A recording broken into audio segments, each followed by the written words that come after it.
Everybody, thank you for joining the Colorado Sun for our event tonight on clearing Colorado's air.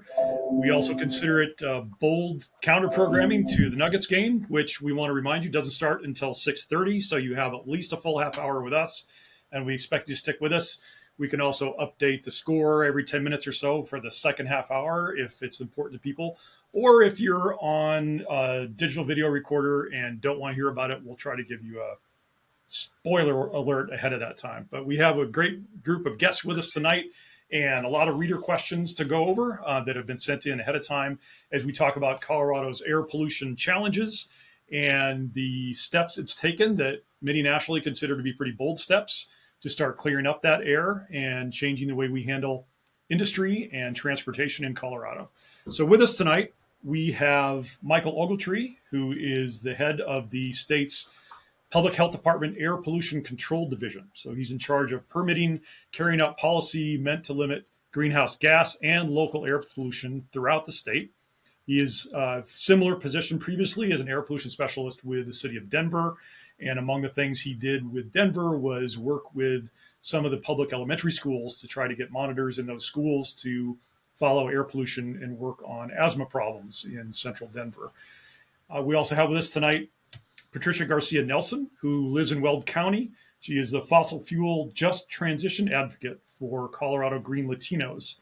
In 2017, Patricia was the sole parent plaintiff in a case against the Colorado Oil and Gas Conservation Commission over their approval of a permit for 24-well oil and gas site less than 700 feet from the playground of her son's school. And since then, she has become an activist and an expert in neighborhood fracking issues and expanding monitoring of potentially toxic oil and gas pollution and other pollution throughout the state. We also have with us tonight Jennifer Biever, who is a director at the law firm of Williams, Weese, Pepple, and Ferguson, and is tonight representing American Petroleum Institute Colorado, which is one of the two large oil and gas trade groups in Colorado. And she practices at the forefront of environmental permitting and other regulatory issues affecting energy and other extractive industries.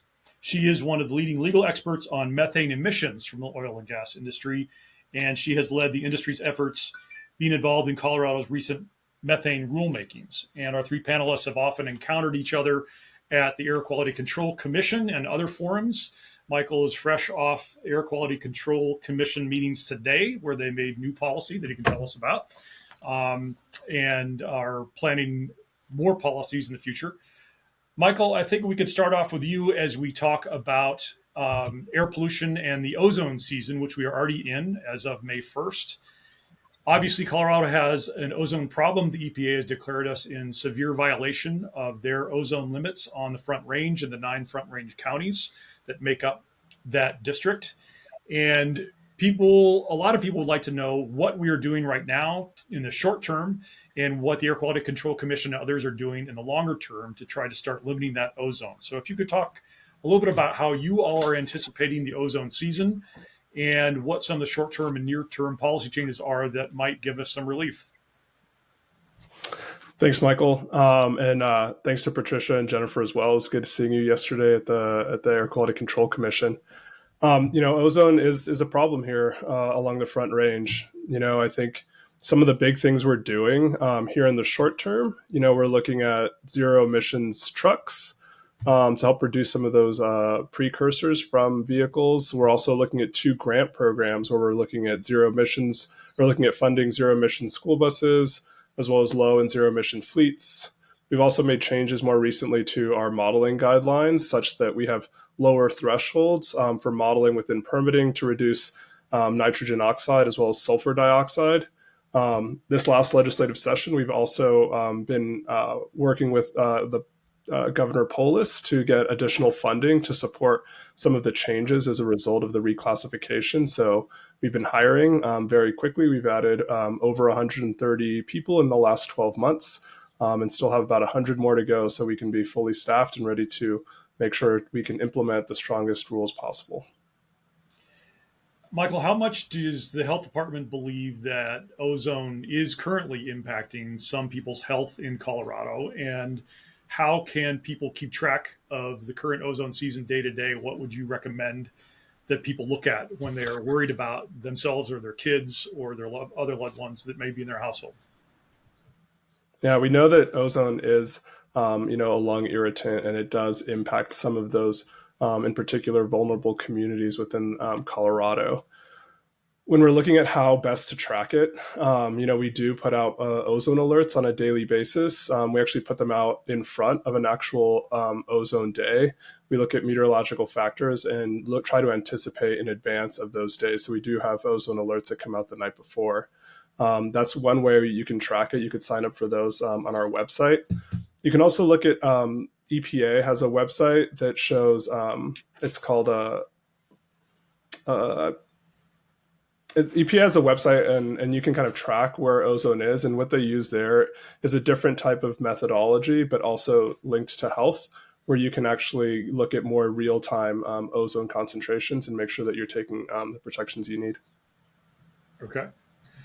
Patricia, I wanted to go to you next to talk about people that you represent and advocate for and your neighbors, and talk about how you feel ozone in particular, but also other pollution, if you would like to mention it, affects them on a day-to-day basis, and what you've seen within your own family that got you launched into this career of activism and expertise on this subject. What do you see day to day? And we can talk from there about what you feel the health department and others should be doing to do more about it. Absolutely. First, thank you so much for inviting me. It's really an honor to be here, especially with industry leaders and agency leaders. Thank you guys also for joining and talking about what I'm seeing day to day. I can't even go to the nail salon to get my nails done without randomly running into somebody whose child also happens to go to my school, who's losing tons and tons of weight. Nobody knows what's happening. We have multiple cases of children with asthma.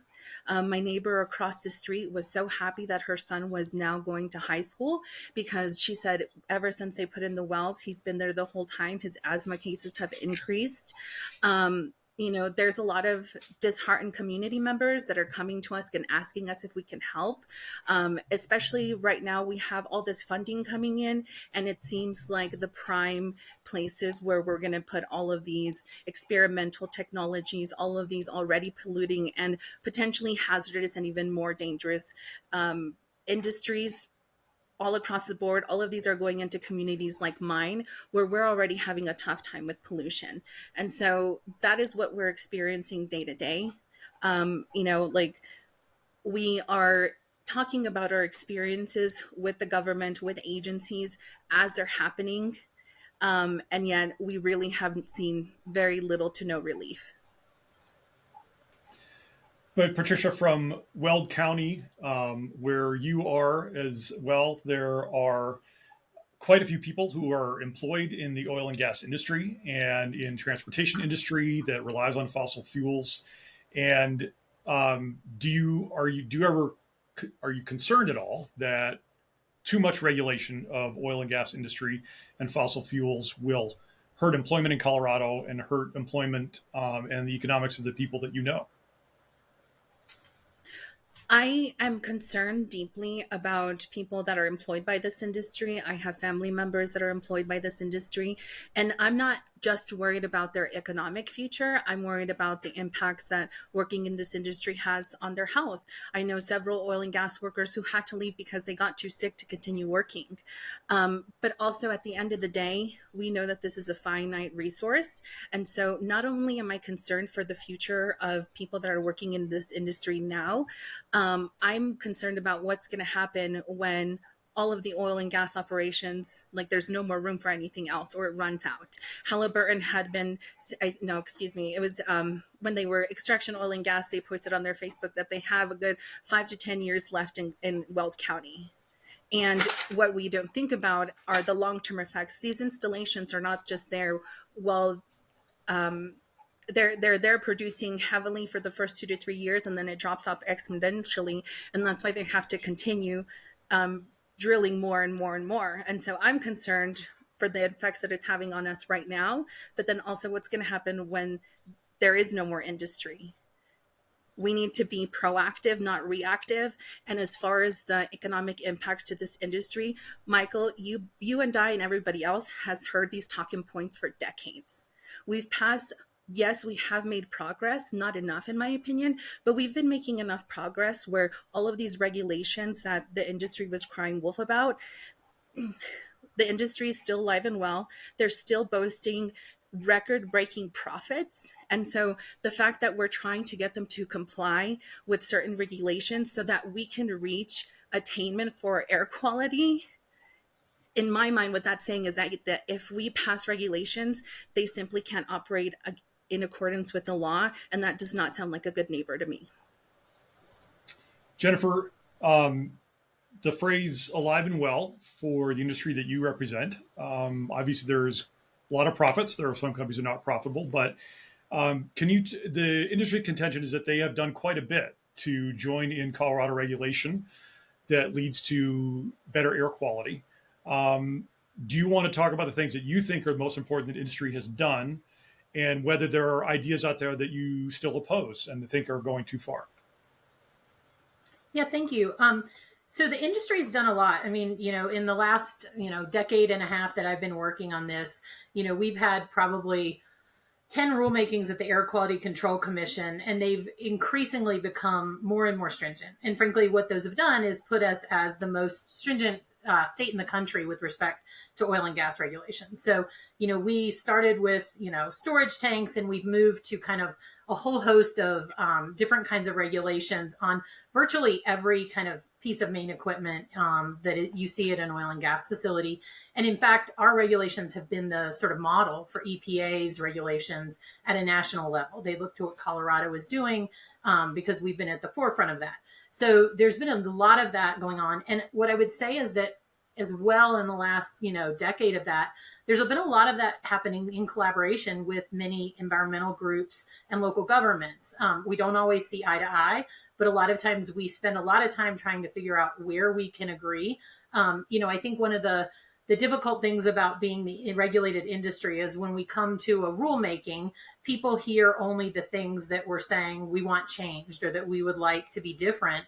And oftentimes there's not as much focus on what we actually support, which increasingly is a significant portion of the rules that the division is proposing. And we work with the division and other stakeholders to try and narrow those differences and collaborate to come to the table with additional regulations. And so I think that has become a model that industry has really been working towards. But there does come a time when there simply isn't a ton of sort of command and control regulations that are really left on the table. That's one of the reasons, one of the more recent rulemakings in December of 2021, the division adopted and industry supported what we call the intensity rulemaking, which is a rulemaking that really allows industry the flexibility to find emissions. And these are greenhouse gas emissions, but also in many cases, they have reductions of VOCs, because when you reduce methane, you reduce volatile organic compounds, and to find ways within their assets to find the best reductions, where you're going to get the most reductions for the best cost, but also for that operator's sort of portfolio. And so I think that, there continue to be, you asked Director Ogletree earlier, like, what are some of the things that are going on with ozone? There continue to be a number of stakeholder processes for oil and gas going on right now. The division is currently looking at pre-production drilling and fracking emissions reductions.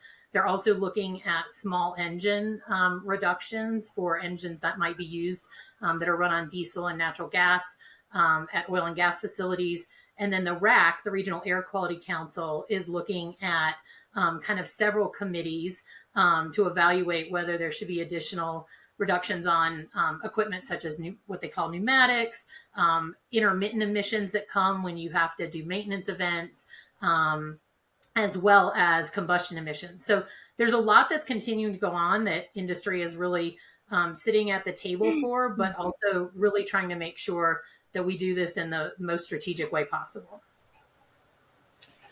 And Jennifer, another thing that's going to be coming up, not so much under the oil and gas industry's control, but something that will certainly affect them, the Regional Air Quality Council is likely by the end of this year to ask AQCC to make changes to what lawn mowing equipment or other yard equipment is allowed, to try to limit oil and gas lawn equipment and start replacing it with electrics, and start making that a requirement.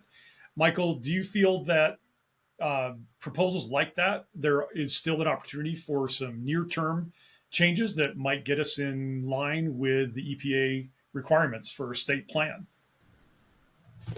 I think, we've done a lot of changes in, the past couple of years. I think we've had about 19 rulemakings since 2019, if not more. But there is always opportunities. I think, from some of these off-road engines, as you mentioned, in particular from lawn and garden, I think there is opportunities to make some of those changes to reduce some of those precursors that lead to those higher levels of ozones during seasons like we're in now. Patricia, do you feel that rules like the intensity rulemaking or other sort of high concept rules and regulations that the oil and gas industry has said Colorado is a leader among nationwide, do you buy that? Do you think that we are a leader in regulation, and are we doing enough?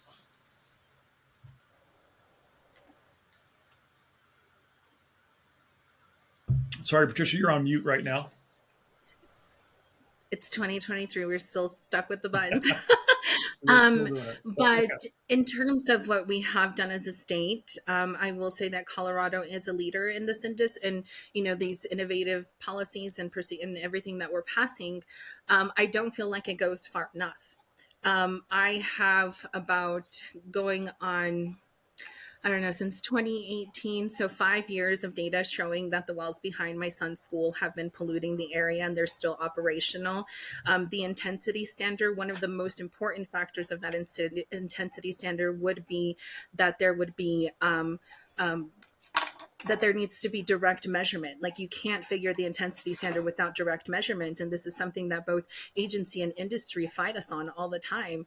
It's gotten to the point where community members, including myself, have taken it upon ourselves to create community air monitoring programs. And I understand that maybe there is a capacity at agencies, whether it's with people or funding, but at the same time, we have the mechanisms and we could easily charge industry to facilitate that.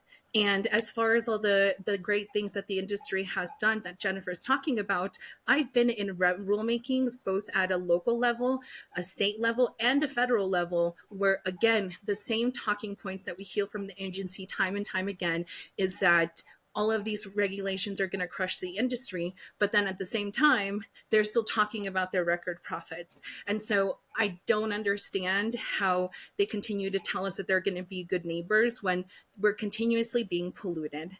There's zero accountability half the time. The enforcement that they get is a letter saying, hey, you've been polluting for too long, fix it. There's places like Suncor. There's so many pipeline disasters.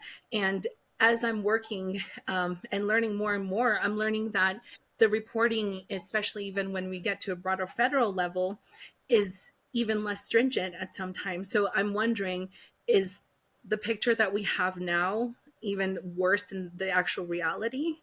And again, it shouldn't be up to community members who are already burdened. I'm a single mom. I have been doing this for going on 6 years, and a lot of the work I did for free. And that was because I knew in my heart that we had to keep going and we had to keep fighting for our kids, because obviously nobody else was fighting for them. And so at the end of the day, there's still so much work to be Jennifer, done. My community has been there. We've been talking about our experiences. And again, it just seems like there's more and more loopholes created for the industry. I mean, at this point, with the rulemaking at the AQCC, we're grouping groups of disproportionately impacted communities into 2 subgroups. And then 500 of the second class, or 594 of the second class out of 107 or 709, was it, Michael? Communities total that fall into this DIC category. Almost all of them are DIC communities. And so we're having regulations where I feel the industry has had a big hand in picking and choosing what we're actually going to do, and they do push a lot on our agencies, and it simply isn't fair. I want to get back to disproportionate impact, which more important things happen with that again today, and Michael can explain more of that to us. I want to give Jennifer the chance to talk about some of what Patricia said in terms of whether things are enforced, whether the industry continues to fight more regulation and appears very profitable and appears to be thriving even as we add regulation. So what is a hindrance to adding on more that can do even more faster to cut ozone in Colorado? So, I mean, let me take the sort of monitoring and the direct measurement and the verification kind Sure. of piece first. So, Okay. just as an initial piece in terms of the kind of monitoring, which is a little bit different than direct measurement for emissions that are part of the intensity rule. In 2020, the Air Quality Control Commission, with support from industry, adopted continuous emissions monitoring that occurs around facilities. Beginning, you have to take baseline information before you begin pre-production, so before you begin drilling and fracturing, and then you have to take time, about 6 months of measurements after that. You have to report that information monthly. You have to look at kind of if certain triggers are hit. You have to go out and take corrective action. And the division has been reporting out that information to the AQCC every year since we've started.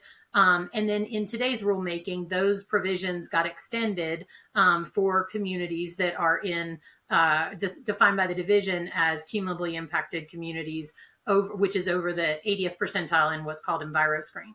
And so there are continuous monitoring that has started even well before sort of we started this dialogue today and with the rulemaking that happened today.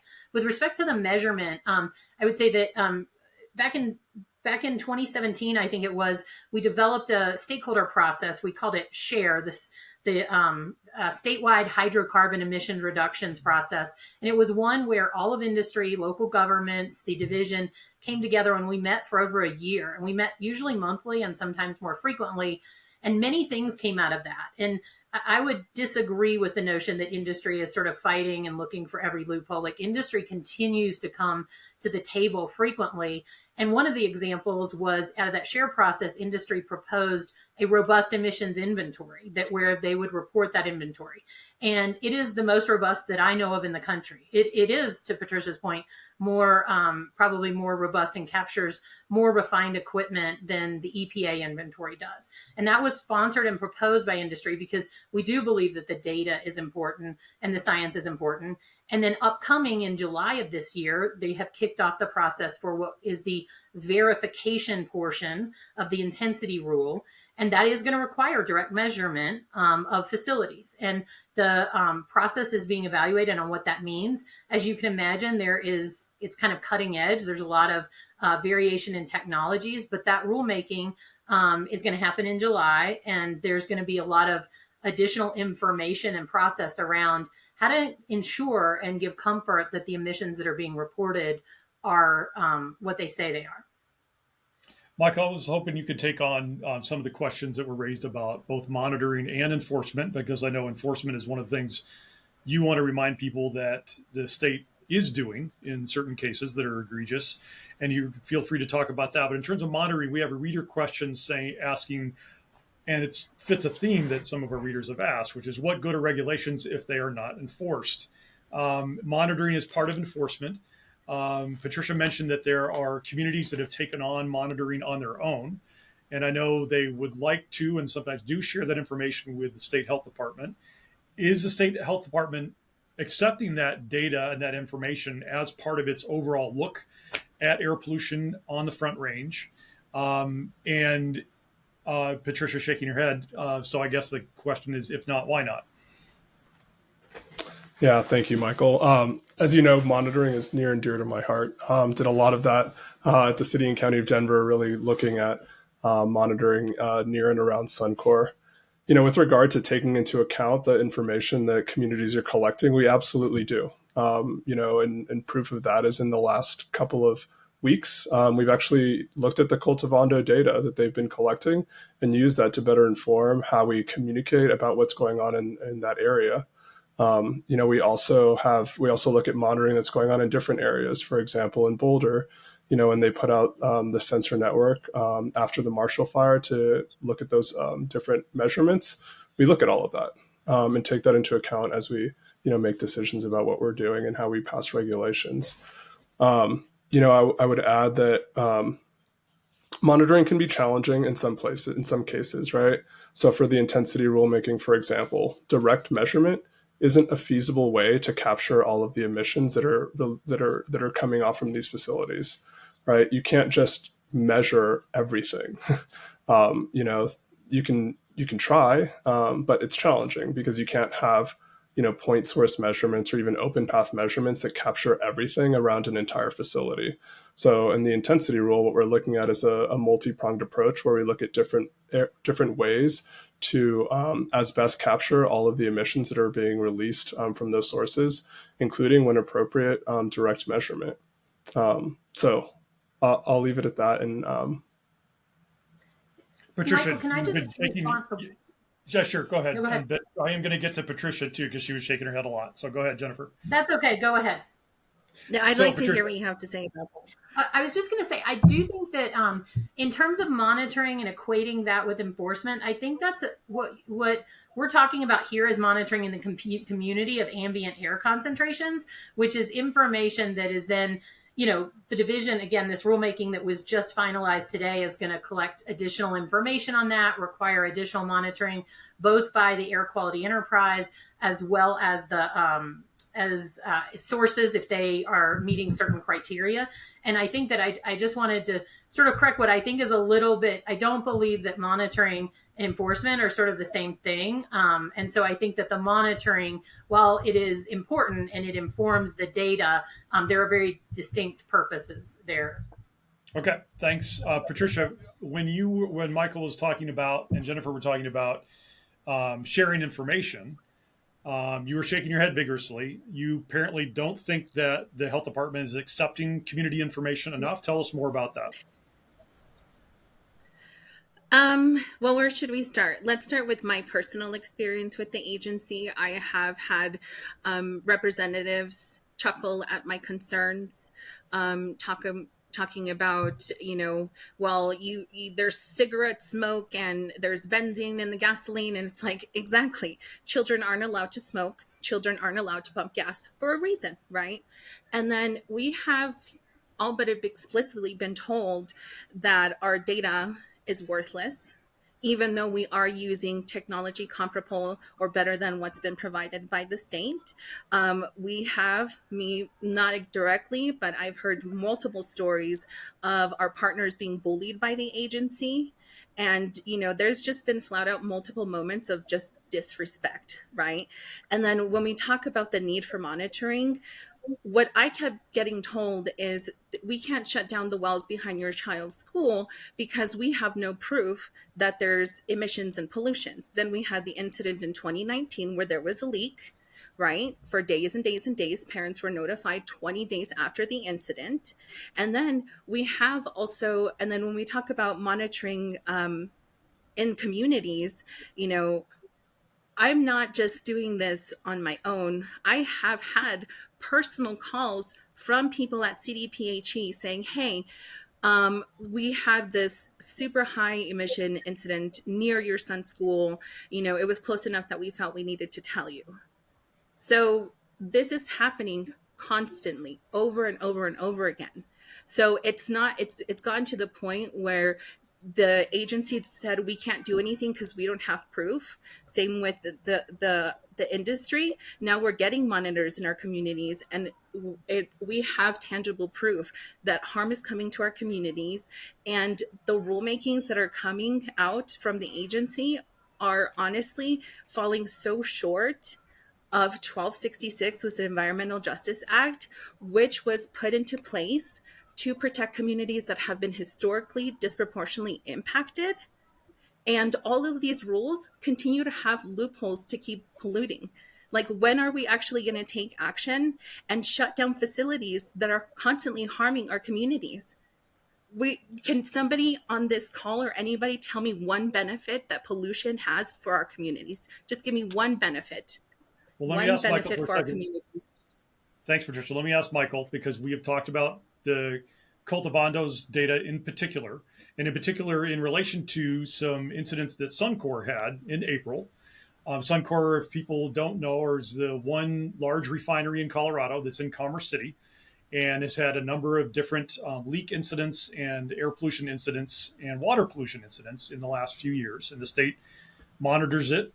People argued that it should be monitored more carefully. But Michael, there were incidents where Cultivando had information, and you've tried to explain how the state can or can't use Cultivando's information and its data. So tell us more about how that works and whether the community data can be useful to the state.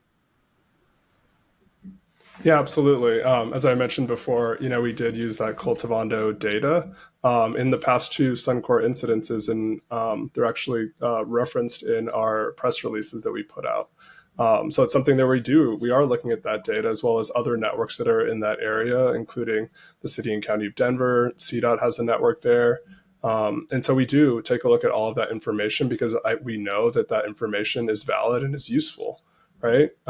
We actually audit the monitoring for Cultivando. We've done that within the past month to make sure that that is accurate. We've also had co-locations with our reference sites. So we absolutely trust the data that's being collected and use it as appropriate, especially when it's coming to trying to inform the community about what's going on there. And you've talked a little bit about how the difference between being able to do things in real time, but also having to verify things before you warn the community and get information out there. And in some cases, there has been a gap where you had to spend the day trying to verify information.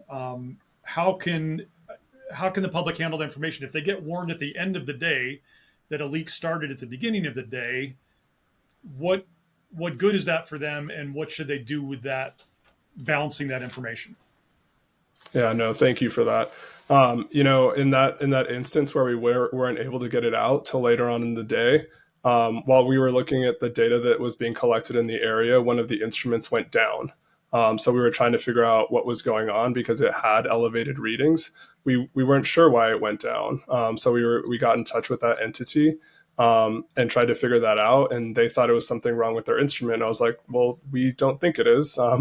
So they validated the data. And when we were able to validate it with that entity, we were then able to put out the press release knowing that the data that had been collected during that time period was valid. So it can be challenging, right? And when we're talking about like nuances on how air is monitored, some of people are also asking us, well, why is their site collecting data and ours isn't? Well, that depends on meteorology. If we don't happen to be downwind, if our sites that are in and around the area don't happen to be downwind, they won't capture it, which is why we work with other entities and other people who are collecting data in the area where they have monitors where we may not have monitors. And we use that information to better inform how we educate the public or inform the public about what's going on in the area. Okay. Jennifer, I was wondering if you could kind of address the bigger picture in terms of the things that Patricia is talking about. Do you feel that the industry understands now why residents are upset about oil and gas wells being located very close to communities or schools? Do you feel there's a better understanding of that? And the industry has opposed moving things farther back even than they are now. And can you talk a little bit about why you continue to oppose that? Thank you. Yeah, I mean, I think, in the mission change rulemakings that happened at the COGCC a couple years ago, there was a lot of discussion as you talked about that setback distance, right? And that setback distance was sort of put into place based on a health study done by CDPH&E that was older, right? And frankly, didn't account for many of the reductions in the emissions reductions that the Air Quality Control Commission has since put into place. And frankly, many of the best management practices that operators are including in their permits at the COGCC or that the COGCC is mandating. And so, there was toxicologists that testified in there that, that data was sort of a worst case scenario. And so I think part of it is I do think industry believes in the data and the science, and we need to focus on the information that we have. And so, beyond that setback wasn't, we don't believe it was supported by the science. It is there now, and industry is complying with it. And, ultimately the permitting that goes on at the COGCC really looks at a lot of that. What's proximity to residential? There's a lot of, if you watch those hearings, there's a lot of information about what can you do? What are you doing to electrify if you can? What other types of best management practices are you doing? So this notion, and I understand that many operators go out into the communities to also let people know that they're going to be, doing these, oil and gas development permits in the area. And so there's a lot of process around that. So I think to say that industry is ignoring kind of information, I just don't think it's true. I think that, they're looking at the information that's there. They're agreeing in many cases to collect additional information. And then we want to have a dialogue about what that information means. And I think that's the real critical piece, is that there's a lot of testimony and a lot of that happened yesterday about data and data points. And it really is critical to look at, you can't just take data and look at it out, and pick pieces of it. You have to try and really put it together. And this is something Director Ogletree is far more suited to talk about than I am. But look at how you put it together and understand what the real picture is. And I think by trying to talk about that, that doesn't mean that industry is sort of not open to and not interested in the data, but it means looking at it in the right manner. Let's take a slight step to the side and pause and talk a little bit more about disproportionate impact, which we've mentioned a few times, but we got to remember that not all of our listeners are steeped in that and follow it every day.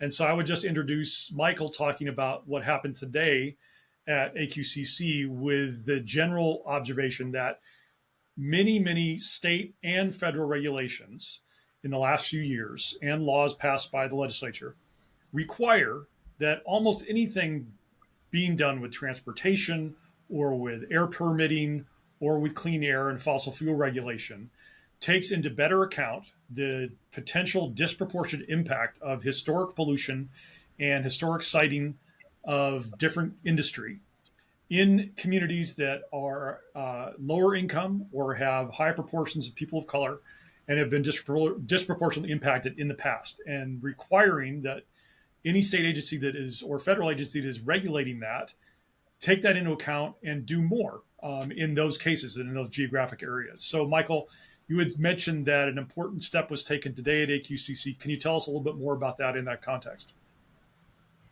Yeah, absolutely. I mean, I'd first like to just acknowledge that, these communities are disproportionately impacted and, have, real health impacts as a result of, historical racism. Today was a good step forward. We passed a rule that was specifically around modeling and monitoring in disproportionately impacted communities. So now sources in those communities will be required to create these environmental justice report summaries, very specifically identifying in that area those disproportionately impacted communities and their impact. It'll also include additional regulations around reasonable available control technologies, which would actually reduce emissions in those communities. There's also a mechanism in there for community air monitoring, where we would actually measure within the communities in and around some of these disproportionately impacted communities and sources in those communities to make sure that we're measuring the impact in those communities as we look to improve regulations. There's also a component in there about additional outreach and education about the impacts of air pollution to those communities. For me, it was a rulemaking I was very involved with and passionate about, and making sure that we have some of those strongest regulations, in particular in those disproportionately impacted communities. Patricia, did you feel today's rulemaking and discussion was a step forward? Is that going in the right direction, and is it significant? I'm not going to say that it was a big step, but progress is progress at this point. We are really disappointed. So I was GreenLatinos was part of a community group that submitted us an alternative proposal. We lined out in detail the way that we wanted to see community air monitoring programs run. And there were a lot of changes that we wanted to see that we don't feel like we're taking into consideration when the final rule came out. But at the end of the day, again, we are going to be capturing the damage that's happening to our communities as it's happening. And again, what resources or what recourses do community members have? Like, are we going to be able to see any of the benefits of constant pollution in our bodies after 10 years, 15 years? Like, what's the point? Like, So, Michael, it's really frustrating sorry. No, I was just going to ask Michael to respond to that in terms of, in addition to having to list what the environmental justice impacts might be as you're applying for a permit, what does the decision today allow the state to then do to say that's too much pollution, or you need to do more, or you need to get better equipment, spend more money on equipment that would control that? Are there some teeth in it?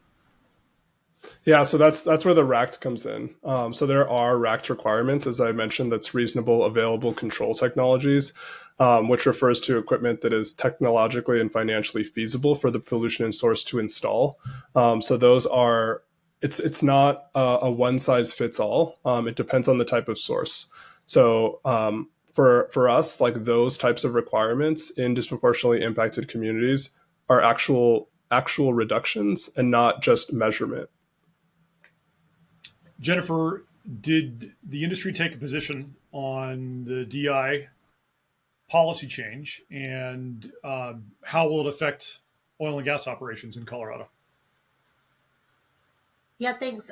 Yeah, the industry supported many aspects of the division's policy and then had some concerns with many aspects of it. Specific to the oil and gas industry, that continuous monitoring that I talked about, where operators have to monitor for pre-production operations in the first 6 months. The rule would now require for operators that are in cumulatively impacted communities that they have to continue that monitoring for the life of the facility. There is an ability to kind of show that the monitoring is not showing any concerns. And so then you could cease the monitoring, but you have to petition the division to do so. So it will impact the oil and gas industry, the upstream industry specifically in that way. And then it will also impact any even upstream industry or other members of industry who would build projects above certain thresholds. So if they have a certain amount of emissions of either hazardous air pollutants or VOCs or NOx or PM 2.5, then they would have to be subject to these additional requirements, which could include enhanced modeling and source specific monitoring, or it could include contribution to the community monitoring fund that the division, that air quality enterprise would be operating. Okay. And then they could be subject to the RACT requirements as well that Director Ogletree mentioned. Sorry, Patricia. No, you're Patricia? good. And I just want to, clarify something for the listeners, that what we're talking about right now is industry, oil and gas, all the other industries, getting permits from the state to pollute our communities. So they're actively getting permits to pollute our community. So that's what we're talking about, because I know not everybody was up to date with all the fun AQCC hearings yesterday. And again, where are we going to see what's the recourse for our communities once we again have even more data and even more proof showing that our communities are being impacted? Okay. That's a fair point. I mean, the permitting system, by definition, not just in Colorado, but nationwide and as sanctioned by the EPA, is to allow people to pollute if they have a permit. And then for regulation, you would hope to slowly ratchet that down. So along that line, we have a reader question from Rick Casey that I guess Michael could tackle first about the specific makeup of ozone. His understanding is that the state can measure and other people can measure ozone, but it's more difficult to measure the actual precursors that go into ozone.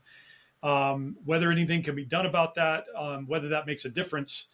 And that, I guess, leads me to the question of you commenting on Governor Polis when he was opposing some legislation that would have really changed air permitting in Colorado, did direct the division and the Air Quality Control Commission to do more to control one of the precursors, which is nitrogen oxide, which is emitted both by transportation industry and individual vehicles, but also heavily by the oil and gas industry, and could require a lot more changes there. So can you tell us a little bit about what Governor Polis's directive to the agency means for nitrogen oxide, what you will be doing about that in response to that, and then we can have Jennifer talk about what impact that will have on the industry. Yeah, let me quickly start by answering the first question from the reader, which was ozone formation. Yeah. So that's correct, right? So ozone formation, ozone is something we can measure directly, but it's not a tailpipe emission. So ozone is formed by the mixing of nitrogen oxides and VOCs, volatile organic compounds, in the presence of sunlight. So here in Colorado, one of the challenges we have is meteorological, in that the mountains kind of form like a barrier, and then we have the VOCs and the nitrogen oxide butting up against the mountains and then sitting there and forming ozone. So part of the challenge is the meteorological factors. And then in terms of ozone precursors and those reductions, that's a lot of what we do, right? We pass rules to limit ozone precursors, both nitrogen oxides as well as volatile organic compounds. And then getting to the second part of it, Michael. So Governor Polis's new goal and direction to the Air Pollution Control Division and the Colorado Oil and Gas Conservation Commission, which recently changed its name, was to reduce at least by 30% by 2025 and 50% by 2030 for nitrogen oxide emissions. So those are pretty aggressive targets, and something we'll be working closely with the COGCC to make sure that we're hitting those targets and reducing those ozone precursors. So Jennifer, some of that NOx is coming from oil and gas development and production. So will you be able to meet that? And how will you go about doing that? Yeah, it's a great question. I believe industry, will be able to meet it, at least on as I understand it, and that the governor, he's asking the AQCC to implement regulations that will figure out a way to meet it. I think that the focus is on the upstream sector, both from pre-production and production emissions. As I mentioned before, one of the pre-production emissions is drill rig engines and completion engines that are used during the hydraulic fracturing process. And so it's going to be, I don't know that we know how to do that yet, but we're working, in stakeholder process. I think I mentioned the myriad of stakeholder processes that the division and the RAC have initiated. One of those is for pre-production engine emissions, and to evaluate what's available. Is it, are there opportunities to electrify? Are there opportunities to use different, what they call tiered engines, which have different emissions profiles or less emitting emissions profiles? What are the abilities? And I think that that's still underway and being evaluated. I think there are, as always with industry, not everyone operates in exactly the same manner. And so we have to look at the different, we have to be able to be flexible to work to achieve the reductions in a way that everyone can meet, right? That different operators who have different assets, who have different relationships, that smaller operators can meet things the same way that larger operators can, and that sort of stuff. I think, again, I mentioned the small engine emissions. That's also would get NOx reductions. And I guess I would also just say there are a lot of rulemakings that have already happened on the books that are going to be achieving even more NOx reductions going forward. Some of those in the upstream sector, but some of them in oil and gas sector generally. For example, a significant engine rulemaking for larger engines was completed in 2020, and operators have been in the process of implementing those, reducing those emissions, and looking at a variety of things there.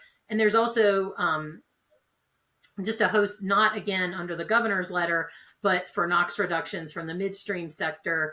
There's an evaluation on the midstream committee to try and see how you would reduce CO2, which will also sort of evaluation of that may impact NOx reductions as well. So one of the things that I just think is important to understand is all of these different regulations, whether it's methane or VOCs or NOx or CO2, many of them all have the same result in many cases of bringing down those precursors of ozone, such that you would be reducing, you'd be reducing the VOCs and the NOx in the atmosphere. But I do want to just say that, as Director Ogletree mentioned, formation of ozone is such a complex issue that it really isn't. It's very hard to tell that if you reduce it here, what the impact and where it's going to be. And so it isn't just that reducing more oil and gas to the greatest extent possible. I mean, the way that our ozone is structured and where the contributions come from, we couldn't get there even by eliminating the oil and gas contribution entirely.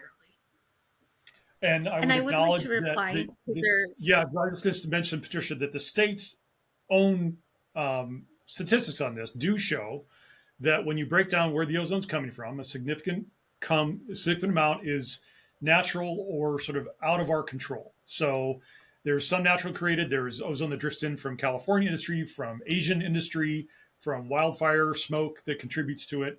But I would also point out that the counter argument to that is we can control what we can control, and that Colorado does have emissions that are under our control that contribute to ozone, and there are arguments that there is more to be done on that. So, Patricia, do you want to respond to what Jennifer just said?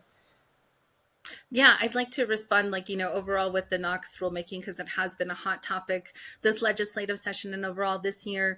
I do want to acknowledge that both the agency and the governor's office really iced community members out of the stakeholder meetings for when we asked for feedback for the ozone bill at the legislature and during this process for the ozone rulemaking. And I want to, really put it out there that we're not expected to have rulemaking on this for a year. Rulemaking is going to take months and months and months. So we're at least about 2 years out before any regulations are made. And Lord knows how much enforcement will actually be behind this rulemaking. And I'd also like to talk about the fact that when it comes down to it, I'm on the midstream committee. I'm one of the members of the midstream committee. So it's like, I know that industry has the capability to do this. It just comes down to whether or not they want to do it or not. Okay. Hey, I just want to break in here. We got a message from the sports desk that the Nuggets game is tied 14-14. So you haven't missed anything. They're still in the first quarter, and we're going to deliver you back to the Nuggets game if that's what you want to do the rest of the evening in just a couple of minutes.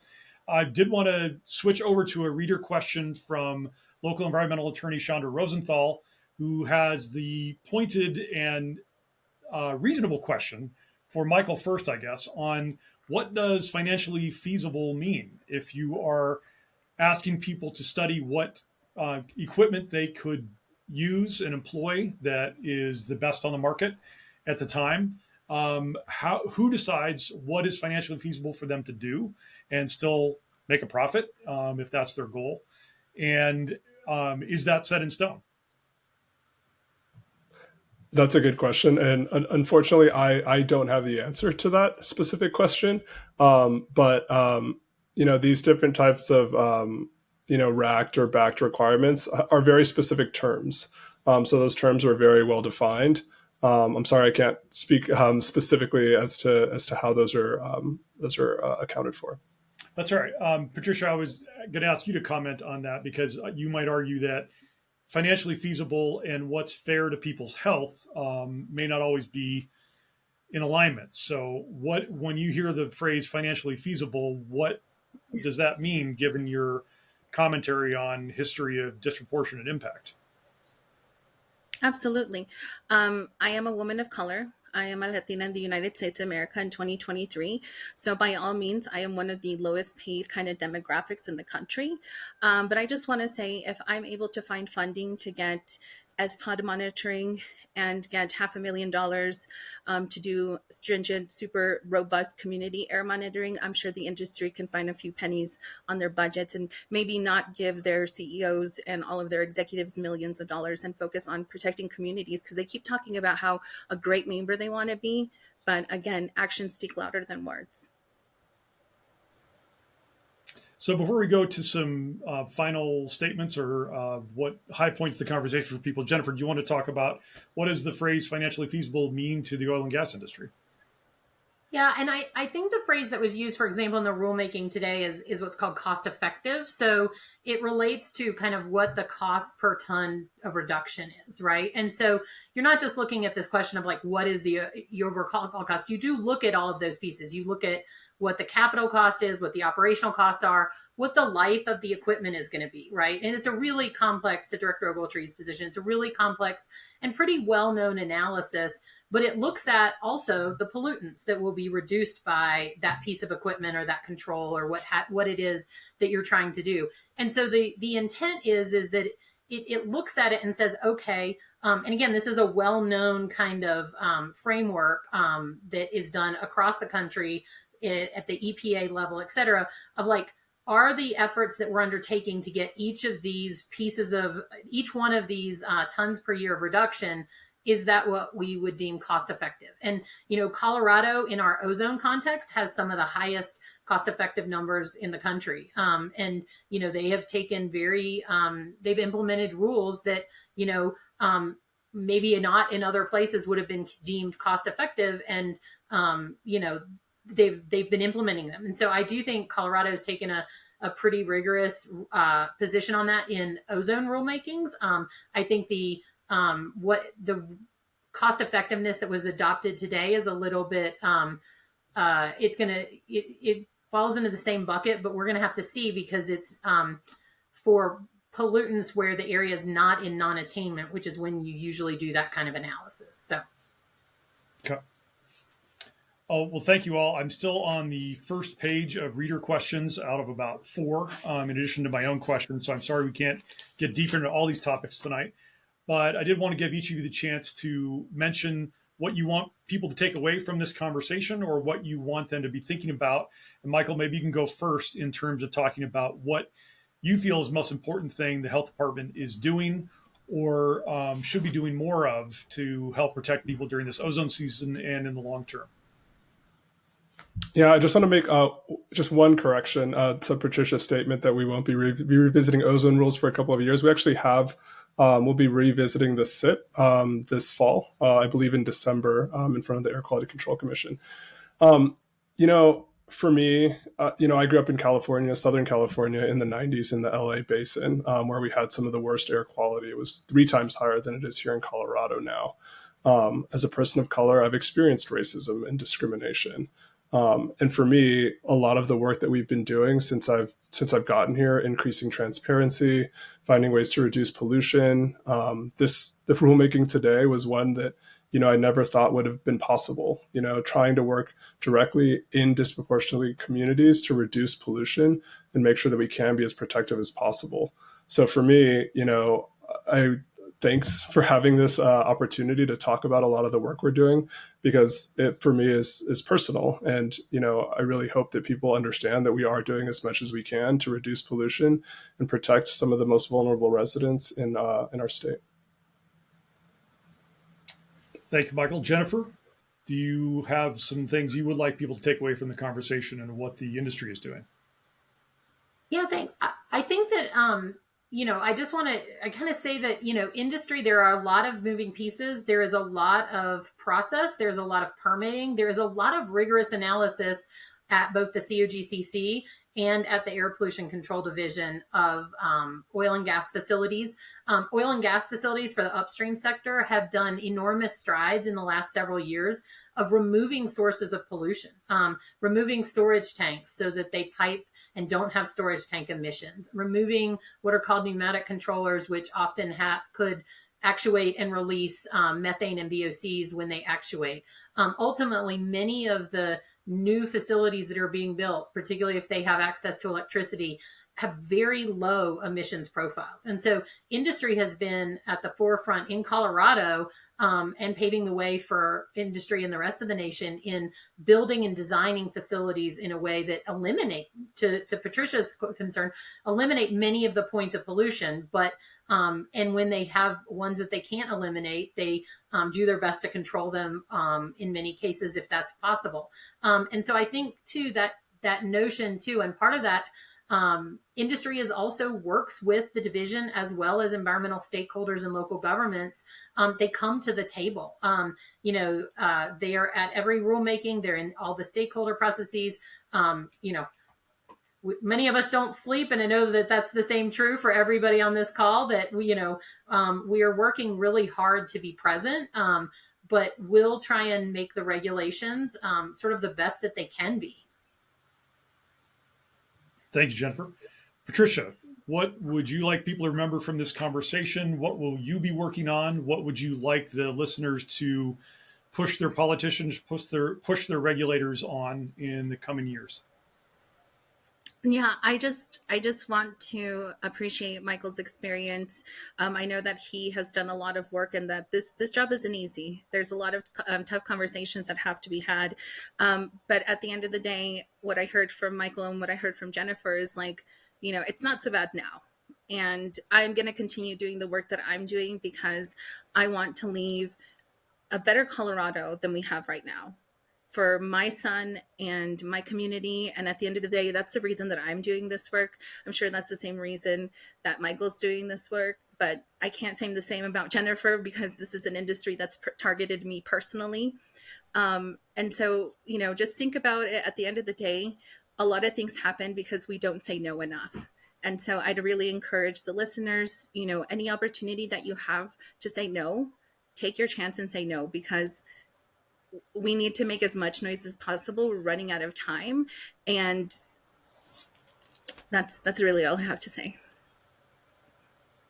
Well, thank you. Thank you to our great panel, Patricia Garcia-Nelson from Colorado GreenLatinos, Michael Ogletree, who's head of the Air Pollution Control Division for the state, Jennifer Biever, who represents API Colorado and the oil and gas industry. Thank you for taking your time with the Colorado Sun tonight. And we encourage all of our viewers to keep watching coloradosun.com, where we cover these things every day, and subscribe to our Sunriser newsletter and also to our Temperature weekly newsletter, which talks about climate and health and where they intersect in Colorado. And we discuss these air pollution issues and other things like them every week. So thanks everybody for joining us.